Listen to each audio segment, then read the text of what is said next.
ఈ నెల 27వ తారీఖున ఖగోళంలో మరి ఒక అద్భుతమైన సన్నివేశం మనకు కనిపించనున్నది. అదేంటంటే సంపూర్ణ చంద్రగ్రహణం ఈ నెల 27వ తారీఖున ఏర్పడనున్నది.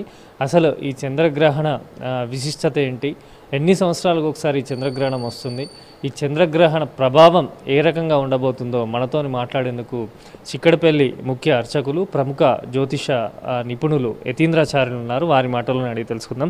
మనకు విలంబినామ సంవత్సరం ఆషాఢ శుద్ధ పౌర్ణిమ శుక్రవారం అంటే 27/7/2018 సంపూర్ణ చంద్రగ్రహణం ఏర్పడుతుంది.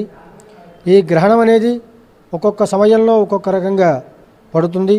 రాహువు కేతువులు మాత్రమే ఈ గ్రహణం పడతాయి కాబట్టి ఈసారి కేతుగ్రస్తం అవుతుంది. ఈ గ్రహణం చంద్రగ్రహణం ఇది పౌర్ణమి రోజున వస్తుంది. చంద్రగ్రహణం సూర్యగ్రహణం ఏమో అమావాస్య రోజు పడుతుంది.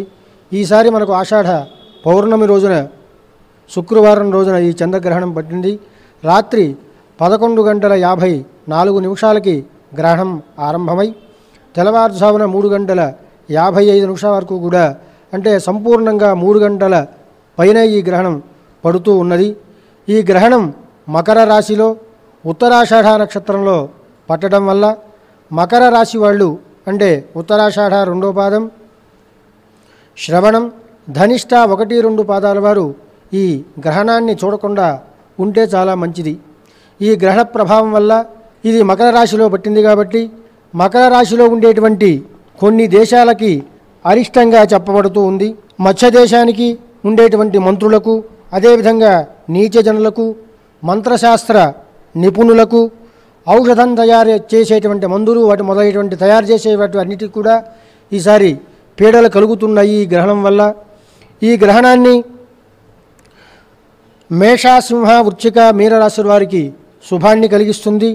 వృషభ, కర్కాటక, కన్యా, ధనస్సు రాశి వారికి మధ్యమంగా ఉన్నది.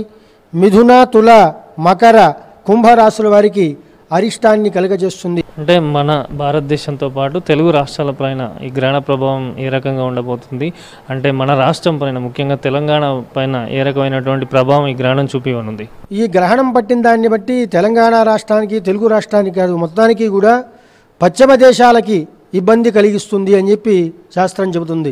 ఒక తెలంగాణకి, ఒక ఆంధ్రాకే కాదు మిగతా రాష్ట్రాలు కూడా ఈ గ్రహణం ఎక్కడైతే పడుతుందో ఆ దేశాన్ని నుంచి మొత్తాన్ని కూడా ఉత్తర దేశాలు, పశ్చిమ దేశాలకి ఇబ్బంది కలిగిస్తుంది. అంటే మనకు సంపూర్ణంగా ఈ గ్రహణం కనిపిస్తుంది సార్? సంపూర్ణంగా ఈ గ్రహణం కనిపిస్తుంది.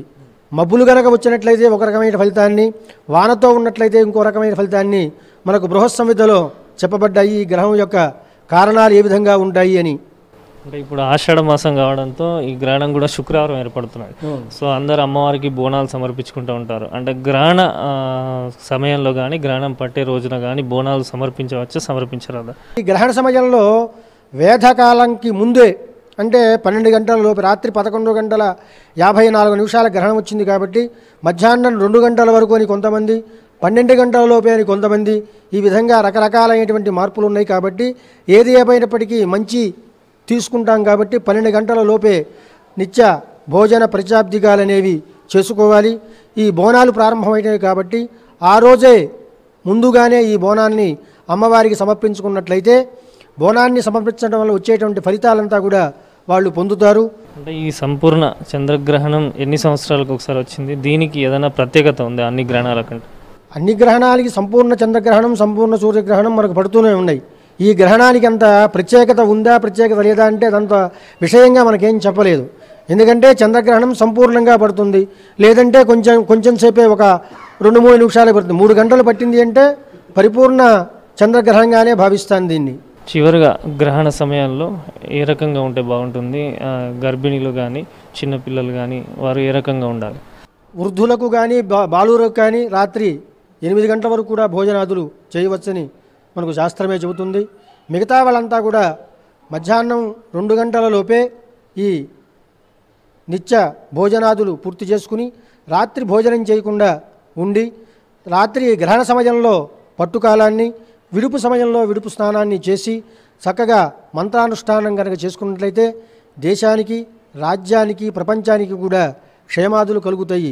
ఆలయాలు ఎప్పుడు మూసివేయనున్నారు, ఎప్పుడు తెరవనున్నారు? ఎందుకంటే ఆలయం ఈ ఆలయం చూసుకున్నా మధ్యాహ్నం 1 గంటలోపే అవుతుంది కాబట్టి 12:30 కల్లా అది ఆలయాలను మూచేస్తారు. 12 గంటలకు ఆరింపు గంట కొట్టి తర్వాత నుంచి సాయంత్రం తీయరు. సాయం ఆరాధన కూడా మధ్యాహ్నంకే పూర్తి చేసుకుని చేసేటువంటి నివేదనలు కూడా మధ్యాహ్నానికే పూర్తి చేస్తారు. అటువంటి దోషాలు ఏం లేకుండా మరునాడు ఉదయం మరల తిరువంజనాదులు కార్యక్రమాలు పోసుకుని సంప్రోక్షణ చేసుకుని తరువాత పునః ఆలయాన్ని తెరిచి సంప్రోక్షణాదులు చేసిన తర్వాతే భక్తులకు దర్శనాదులు అనేవి లభిస్తాయి.